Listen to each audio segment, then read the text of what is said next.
இதுக்கு ஹாஸ்பிட்டல் இருக்காங்கிறது எனக்கு தெரியாது. இது 2014 நடந்த சம்பவம்.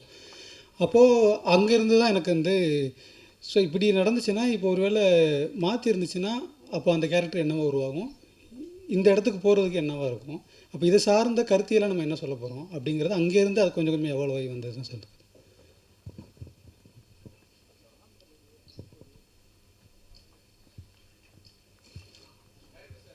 Sir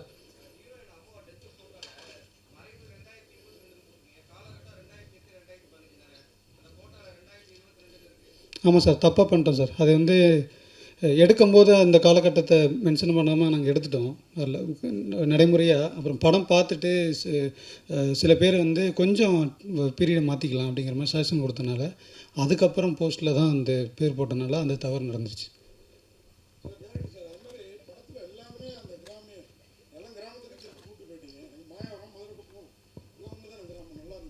okay sir.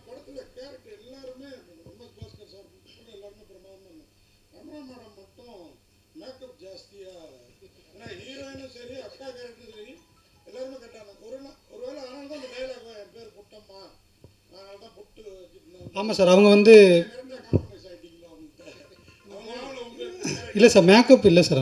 அவங்க வந்து வரும்போது அப்படி வந்தாங்க. ஆனால் இல்லை மேம், இந்த கேரக்டருக்கு இப்படி இல்லை, நம்ம அதை பண்ணிக்கலாம் அப்படின்னு சொல்லிட்டு அவங்க பண்ணாங்க.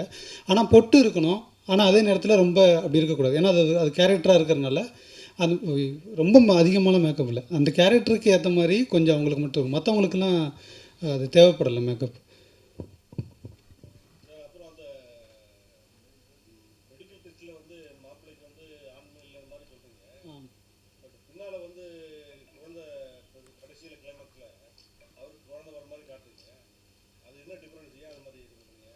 இல்லை சார், இங்கே வந்து இல்லை சார், அப்படி இல்லை சார். அது இப்போது ஒரு ஸ்பேம் வருது அப்படின்னா அதில் வந்து கிட்டத்தட்ட ஒரு 15 மில்லியன்லேருந்து 80 மில்லியன் வரையும் இருக்குது. அதில் ஒன்று தான் வந்து உயிர் பெறுது அப்படிங்கிறது தான். அது ஒன்று இல்லை அப்படிங்கிறது யாராலையும் எந்த அறிவியலும் எந்த மருத்துவமும் சொல்ல முடியாது. அப்படி இருக்கும்போது 15ல் ஒன்று கூட இருக்காதா? அதுக்கான சூழலை மட்டும் உருவாக்கணும் அப்படிங்கிறது. ஆமாம், சந்தோஷமான சூழல் இருக்கணும் அப்படிங்கிறது தான் அடிப்படையாக இருக்குது.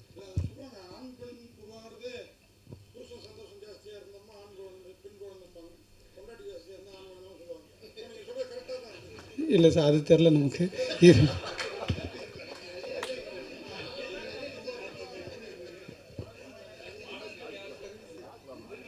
லிரிக்ஸ் வந்து இவர் தான் சார் பண்ணுங்க. எல்லா பாட்டுமே லிரிக்ஸும்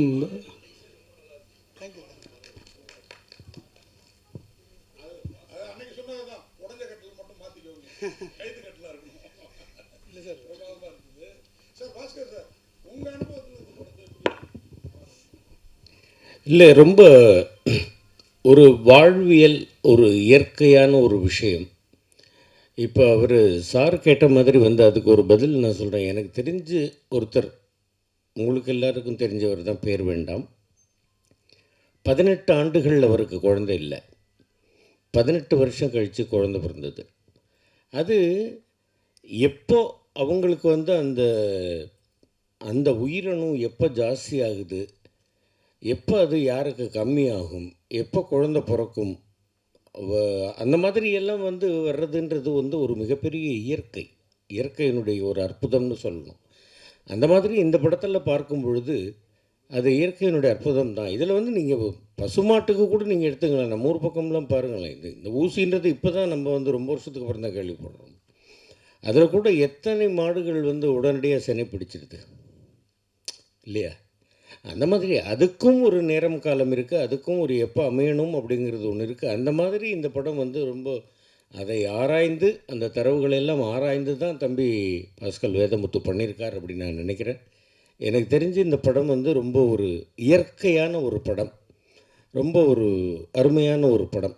எனக்கு டைரக்டர்கிட்ட கேட்க வேண்டிய ஒரே ஒரு கேள்வி எனக்கு புரியல. நான் ரமா மேடம்கிட்ட கூட கேட்டேன், அந்த ஃபஸ்ட்டு பையன் யாருடைய குழந்தை?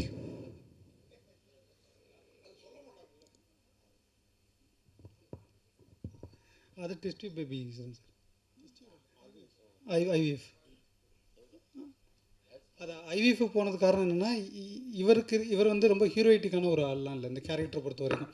இவருக்கு வந்து ஒரு ஆதிக்க மனநிலை இருக்கு, இவருக்கு ரொம்ப பழமையானமான ஒரு கேரக்டரு. அதனால அந்த ஆதிக்கத்தை உடைக்கிறதுக்கு தான் ஐவிஎஃப் உள்ளே போக வேண்டியதாக இருந்துச்சு. அது இவர் எப்படியா புரிஞ்சுக்கிறாரு அப்படிங்கிறது தான் அந்த படத்தோடைய ட்ராவல். அதுக்கு முடிகிற இடம் தான் அவர் ஹீரோவாக தவிர படம் இல்லை முழுவதும் இல்லை இல்லை இல்லை நான் சொல்கிறது என்னென்னு கேட்டிங்கன்னா, ஐவிஎஃப்ன்றது வந்து எப்படின்னு கேட்டிங்கன்னா, இந்த மெடிக்கல் டேர்ம் ஆமாம் சார். டாக்டர்ஸுக்கு ரொம்ப ஹைலி எஜுகேட்டட் இந்த இதில் இருக்கிறவங்க இவங்களுக்கெல்லாம் நல்லா புரியும். பட்டு ஒரு கிராமத்து மக்களுக்கு அது புரியுமா? இல்லை சார், நோக்கம் வந்து ஊசி போட்டால் குழந்தை பிறக்குமா அப்படின்ற ஒரு டவுட்டு தான் அவங்களுக்கு வரும் அப்படின்ற மாதிரி எனக்கு தோணுச்சு. தயவுசெய்து தப்பாக நினைக்கக்கூடாது. அதாவது இல்லைங்க, மாட்டுக்கு ஊசி போடுறது வேறு, மனுஷனுக்கு ஊசி போட்டு குழந்தை பிறந்திருக்கா? நீங்கள் என்னங்க நீங்கள்? அதுவும் ஐவிஎஃப்ன்றது நமக்கு புரியலாம். கிராமத்து மக்களுக்கு, படிக்காதவங்களுக்கு, அந்த படிப்பறிவு இல்லாதவர்களுக்கு இது புரியுமா அப்படிங்கிறது. சார், நான் வந்து நம்ம குழந்தை இல்லாதவங்களுக்கு அது எப்படி உயிர் உருவாகுது அப்படிங்கிறது அந்த கிளாரிட்டி மட்டும்தான் எனக்கு இருக்குது. அது சம்மந்தமாக இது இன்னொன்று குழந்தை இல்லை அப்படிங்கிறது அது ஒரு விளைவு. 2 பேரும் வந்து ஆணும் பெண்ணும் சேர்றாங்க, அதில் தான் குழந்தை உருவானே தவிர இந்த குழந்தை பெற்றுக்கணும் அப்படிங்கிறக்காக உடல் வைக்கிறதோ இல்லை குழந்தை வேணாங்கிறக்காக உடல் வைக்கிறதோ இது எனக்கு இது அந்த கருத்துக்கு நான் எதிரானது. அதனால் எனக்கு தெளிவு என்னென்னா, குழந்தை ஒரு படைப்பு எப்படி உருவாகும் அதுதான் சொல்ல வேண்டியதாக இருந்துச்சு. அதனால் அது மட்டும்தான் பேசணும்னு நினைக்கிறேன். இப்போ ஐவிஎஃப் சம்மந்தமான பல கேள்விகள் இருக்கும், அது தேவையில்லைன்னு நினைக்கிறேன். இந்த கதைக்கு தேவையில்லாதனால அதை தவிர்த்துட்டது. இல்லை அது ரொம்ப அருமையான லாஸ்ட்டில் வந்து சொன்னது வந்து குழந்தை வேணுங்கிறதுக்காக வந்து நம்ம இருந்தோம். ஆணும் பெண்ணும் எப்போ சந்தோஷமாக இருக்கிறாங்களோ அப்போ தான் அவங்களுக்குள்ள ஒரு மூன்றாவதாக ஒரு உயிர் தோணுதுங்கிறதெல்லாம் ரொம்ப ஒரு கவிதைத்துவமான ஒரு விஷயம். அதெல்லாம் ரொம்ப ரசிக்கிற மாதிரி அருமையாக இருந்தது. அந்த அந்த அந்த 2 உயிர்கள் இன்பம் அடையும் போது 3வது உயிர் உருவாகும், இது படைப்பின் ஒழுங்கு அப்படிங்கிறது எனக்கு வந்து இந்த ஸ்கிரிப்ட் எழுதும்போது எனக்கு வந்து அந்த அறிவு இல்லை. ஏன்னா 2015 போல் என் ஃப்ரெண்டுகிட்ட ஒருத்தட்ட கொடுக்கும்போது அவர் என்னை கேள்வி கேட்டார், கடைசியாக மறுபடியும் கன்சீவ் ஆகிட்டு வெளியில் வராங்களே அந்த குழந்தை ஐவிஎஃப்க்கு பிறந்ததுங்கிறது சொல்கிறியா இல்லை இயற்கையாக பிறந்துச்சு அப்படின்னு சொல்கிறியான்னு எனக்கு கேட்டார். நான் அப்போதைக்கு சொன்ன பதில் வந்து, அது ஆடியன்ஸ் என்னவா புரிஞ்சுக்கிட்டோம் எனக்கு தெரியல, அது அவங்களா புரிஞ்சுக்கிட்டோம் அப்படிங்கிற பார்வை மட்டும்தான் இருந்தது. அதற்கு அப்புறமா தான் அதை வந்து அப்போ நம்ம ஒரு ஸ்டாண்ட் எடுக்க வேண்டியதாக இருக்குது. இது இப்படி விட்டுறக்கூடாது, நம்ம ஒன்று அது இன்னும் கொஞ்சம் தெளிவாக சொல்லணும் அப்படிங்கிறபோது அது சம்மந்தமாக நான் பார்க்கும்போது எனக்கு வந்து அண்ணன் செந்தமிழன் வந்து எனக்கு ரொம்ப இன்ஸ்பைர்ட். அவர் நம்மாழ்வார் ஐயா. ஸோ இவங்க இயற்கை சார்ந்தான அந்த கருத்தியெல்லாம் எப்படி வந்து சொல்கிறாங்க அப்படிங்கிறது. ஸோ அப்போ அதிலேருந்து தான் அதை வந்து ஓகே இது இந்த ஸ்டாண்டு தான் நம்ம எடுக்கணும் அப்படிங்கிறனால அது அங்கேருந்து எடுத்துக்கிட்டேன். அதெல்லாம் ரொம்ப அற்புதமாக இருந்தது. அதெல்லாம் வந்து சும்மா படமே வந்து ரொம்ப ஒரு படமாக நாம் இங்கிருந்து பார்க்காமல் அந்த கிராமத்துக்கு ஒருவேளை நான் நடித்தேங்கிறதுக்காக நான் சொல்லலை, பார்க்கும் பொழுதே அந்த கிராமத்துக்குள்ளே போன மாதிரி இருந்தது. அதெல்லாம் ரொம்ப பாராட்ட தகுந்த விஷயம்தான். நீங்கள் எல்லோரும் என்ன சொல்கிறீங்க?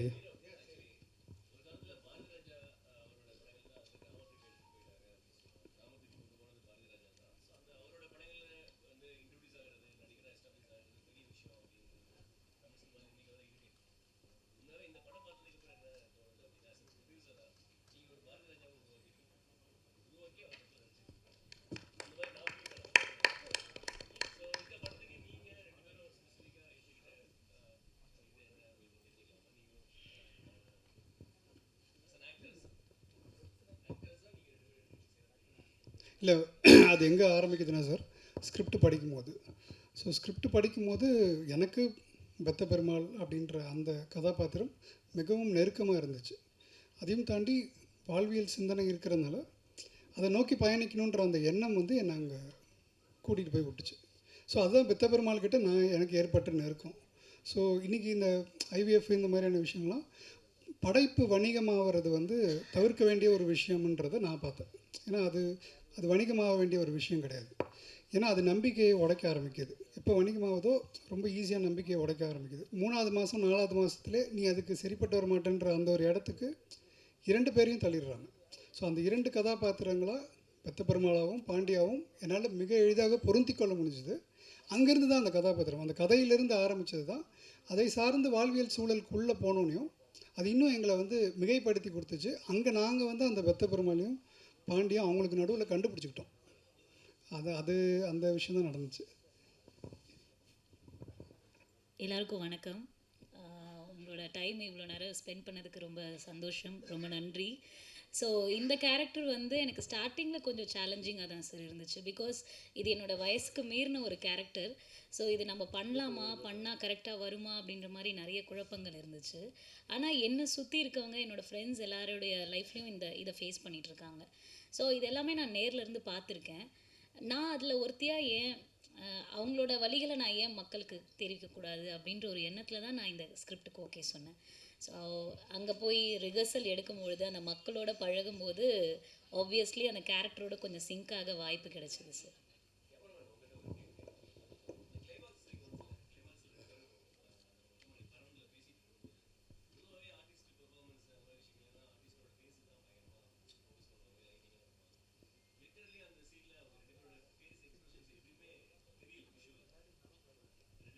Okay okay.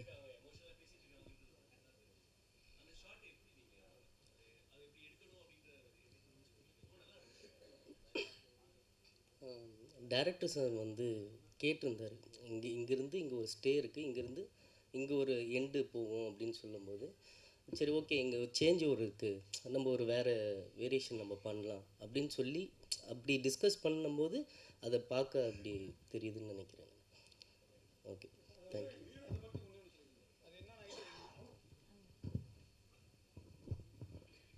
இங்கே மாட்டுக்கொட்டையில் ஒரு அழும்போதே இவருடைய கேரக்டர்ஸ் வந்து முடிஞ்சிருச்சு. அதே மாதிரி பாண்டி கிணத்து சீனில் இருக்கும் பொழுது நீ தான் முக்கியம்னு நினச்சேன், குழந்தை தான் எனக்கு முக்கியம், நீ தயவுசெய்து என்னை விட்டு நாங்கள் வந்துக்கிறோம் அப்படிங்கிறம்போது அங்கே அந்த கேரக்டராக அங்கே வந்து நின்றுச்சு. அதற்கப்புறமா அவங்களுடைய எமோஷ்னல்ஸு பெருசாக தேவைப்படலை. அப்படிங்கிறம்போது ஆஃப் மூடாக கொஞ்சம் இருந்து அதுக்கப்புறமா சேர்றதுங்கிறது தேவைப்பட்டது. அப்படிங்கிறது கன்வே பண்ணும்போது அவர் இப்படியான ஒரு ரொம்ப சூப்பராக பண்ணி கொடுத்துருக்காரு. Thank you sir.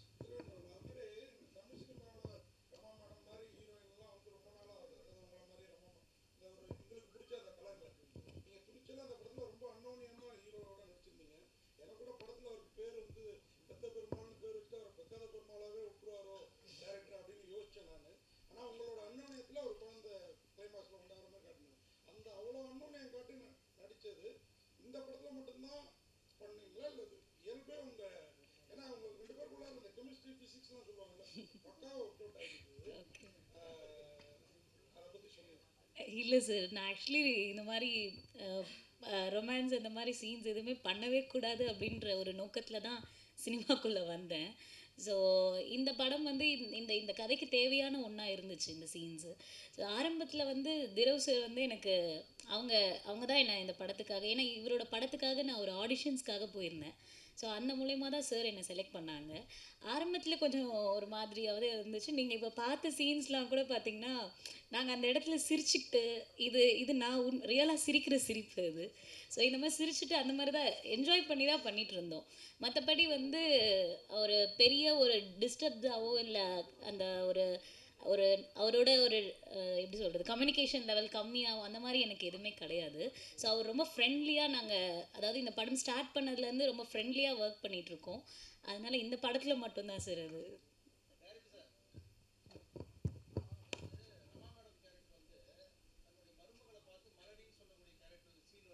ஆமாங்க சார்.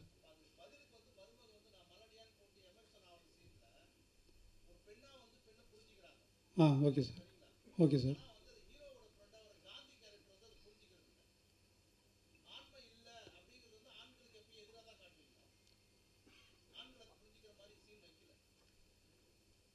இல்லை சார், இதே ஆம்பளை குழந்தை பெற்றாதாங்கிறத வந்து அப்படி தானே ஆண்கள் நிறைய பேர் அதோடு தொடர்படுத்தி இருக்கிறாங்கல்ல. இல்லை சார், அப்படிப்பட்ட கேரக்டராக காந்தியா இல்லை. அவங்ககிட்ட என்ன குறை இருக்கோ அதை நோண்டுற கேரக்டர் தான் அந்த கேரக்டர். இல்லை சார், ஆம்பளை அப்படிங்கிறது உடையிற தன்னை புரிஞ்சுக்கிறது இன்னொருத்தவங்க மூலமாக இல்லை, தானே புரிஞ்சுக்கணும். அதுதான் அந்த கேரக்டர் பெத்த பெருமாள். அவரே தன்னை புரிஞ்சுக்கிறது தான் அந்த கேரக்டருடைய ஸ்ட்ராங்குன்னு நினைக்கிறேன். அது இன்னொருத்தவங்க சொல்லி புரிஞ்சால் மறுபடியும் அது அவங்களுடைய பாயிண்ட் ஆஃப் வியூ மாறிடுது. என்கிட்ட ஆதிக்கம் இருக்குங்கிறத நான் உணரணும்ல. முதல்ல நான் உணர்ந்தால் தானே அது சரியாக முடியும். இன்னொருத்தன் சொல்லி அது உணருங்கிறது உணர முடியாது. அது அறிவியலை கருத்தாக அது புரிஞ்சுக்கலாம். ஆனால் உண்மையிலே உணர்ந்தால் தானே நான் பண்ணுற தப்பு ஆதிக்கங்கிறது அவன் மனசில் உள்ளது அவனே உணரணும். அதுதான் அந்த கேரக்டர். அப்படி தான் அந்த ஆண் தன்மையை இவரதே உணர்ந்து தான் அவர் வெளிக்கொண்டு வந்தார்.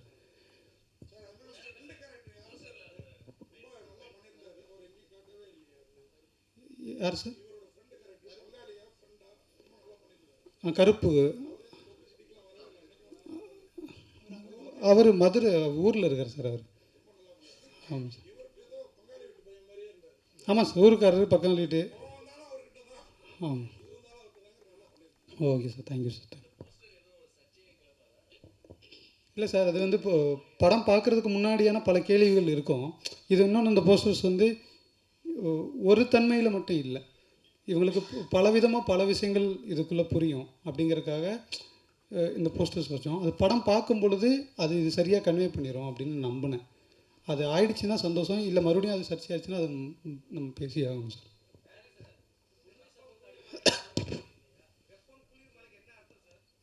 சார், வெப்பம் குளிர்மலைங்கிறது மழை எப்படி உருவாகுதோ அதே மாதிரி தான் சார் உயிர் உருவாகும் அப்படிங்கிறது தான் அடிப்படை.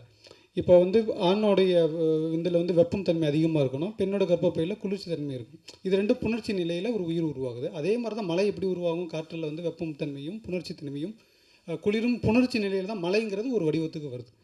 அதனால் இது அதுக்கும் இயற்கை சார்ந்ததுனால அது வந்து தள்ளி வச்சிருக்கோம். சார் ஒரு நிமிஷம் சார் ப்ளீஸ். ஆமாம் சார்.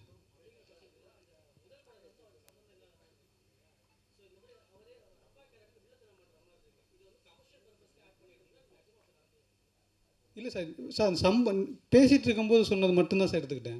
இப்படி ஒரு ஐவிஎஃப் இருக்குது, இப்படி குழந்தை பெற்றுக்கிறங்கிறதே எனக்கு தெரியாது. இப்படி ஒரு நான் மாட்டுக்கு தான் பார்த்துட்ருக்கேன் ஊரில், ஏன்னா பக்கத்தில் நம்ம மாடு வளர்க்குறோம், இதுதான் நான் பார்த்துட்டு இருந்திருக்கேன். அதே இது இங்கே மனுஷனுக்கு இப்படி நடக்குதா, அதை வந்து சோகால்டு ஆம்பளை அப்படிங்கிறத அதை எப்படியா எடுத்துப்பான் அதை அப்படிங்கிற. ஆமாம். இல்லை சார், அதெல்லாம் இல்லை சார். அதான் சார், நாட்டு மட்டும்தான் சார் அது எனக்கு புரியாத இடத்துலேருந்து எடுத்துக்கிட்டேன். ஐவிஎஃப் பற்றி எனக்கு சுத்தமாக அறிவே இல்லாத இடத்துலேருந்து இப்படி ஒரு கேரக்டர் இருந்தால் என்ன அப்படிங்கிறது தான் சார். அது முழுக்க கற்பனை தான். அது கேரக்டர் சார்ந்த கற்பனை தான், மற்றபடி நடந்தது நிகழ்வுங்கிறது ஒன்றுமே இல்லை. அது டிஸ்கஷனில் பேசிகிட்டு இருக்கோம்ல, இப்படி ஒரு போகிறோம் அப்படின்னா அங்கேருந்து எடுத்தது தான் அது சார்.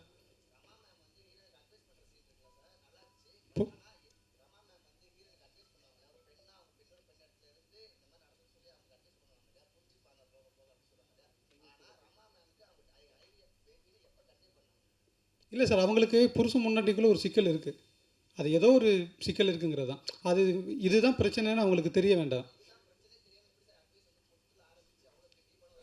ஆமாம் சார், ஒருத்தவங்களுக்கு பிரச்சனை இருக்குது அப்படின்னா அது எல்லா பிரச்சனையும் தெரிஞ்சுக்கணும் இல்லை. நான் பல பிரச்சனைகளை சமாளித்து வந்தேன். இப்போ அவங்க பொட்டுக்கும் அதுக்கும் அவங்களுக்கும் சம்மந்தமே இல்லை. நான் வந்து ஒரு விதத்தில் நான் அதில் பாதிக்கப்பட்டேன், நான் அதை அப்படி தான் அவங்களுக்கெல்லாம் பண்ணலை, நான் முடிவு எடுத்துக்கிட்டேன் அப்படின்னு ஒரு பொண்ணுக்கு நீ அப்படி ஒரு முடிவு எடு, என்ன சிக்கலுங்களுக்கு கூட நான் வர விரும்பலை, நீ அதை முடிவு எடுத்துக்க, நான் அவங்க கூட நிற்பேன்.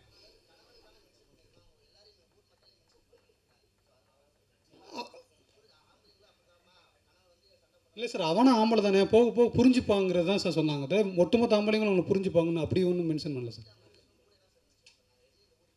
ஆமாம், அவங்கள பண்ணாங்க. ஏன்னா பொட்டு வச்சுக்கிட்டு போகக்கூடாது, புருஷன் செத்தா என்னை கேள்வி பேசுகிறாங்க, அது ஊர் சம்மந்தப்பட்ட பிரச்சனையாக இருக்குது. அது ஊர் சம்மந்தப்பட்ட பிரச்சனை. சீவிட்டு போகிறா பார்த்தியா, இவன் எங்கேயோ போகிறா, புருஷன் செத்துனா அவடுக்கு போகிறா அப்படின்னு ஊரே பேசுகிறது டாபிக். இது வந்து ஊர் ஒன்றை பேச போகிறதில்ல, அவன் ஆம்பளை தானே, அவன் போக புரிஞ்சுப்பான் விடு, என்னை ஊரே புரிஞ்சுக்கிச்சு, அவன் ஒருத்தன் புரிஞ்சுக்க மாட்டானா அப்படிங்கிற இடம் தான் சார் அது.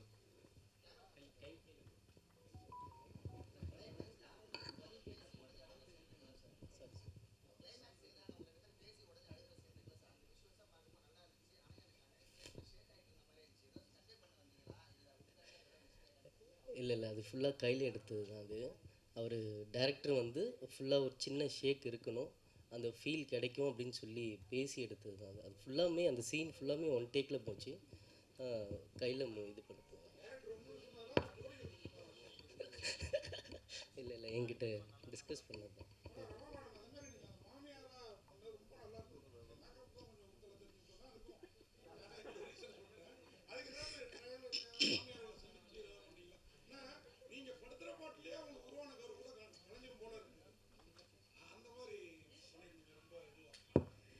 எல்லாருக்கும் வணக்கம். மேக்கப் தெரியுது அப்படின்னு நீங்கள் சொல்கிறீங்க. எனக்கு ஃபஸ்ட் டைம் நான் கனா படம், மெட்ராஸ், இப்போ பார்க்கிங், இல்லை இவ்வளோ எல்லாமே நேச்சுரலாக இருக்குன்னு இது வரைக்கும் அது மாதிரி கேள்விப்பட்டேன். பட் இது எனக்கு தெரியல. ஒருவேளை மேபி நான் அந்த பெரிய பொட்டு வைக்கிறேன்ல, ஸோ அந்த கலர்னால அது மாதிரி தெரியலாம். மற்றபடி மேக்கப் எதுவும் போடலை. நேச்சுரலாகவே அந்த பொட்டுனால அது மாதிரி தெரிஞ்சிருக்கும்னு நினைக்கிறேன். அதுவும் இல்லாமல் மாமியார் மருமகள் இது நிறைய நம்ம பார்த்துட்ருக்கோம். ஸோ எனக்கு ஒன்றும் பெருசாக தெரியல சார். டைரக்டர் என்ன சொன்னாரோ அது பிரகாரம் பண்ணேன். தேங்க்யூ.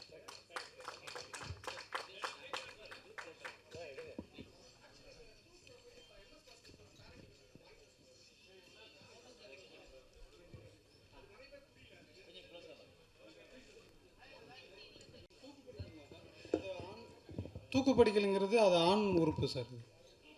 அது கதை தொடர்பு இருக்கிறனால அது அது ஸ்டார்டிங்கில் குஞ்சாமணின்னு சொல்லியிருப்பாங்க. என்னடா குஞ்சாமணி போய் வாங்கிட்டு வர சொல்கிறேன்னு ஒருத்தர் சொல்லியிருப்பார்.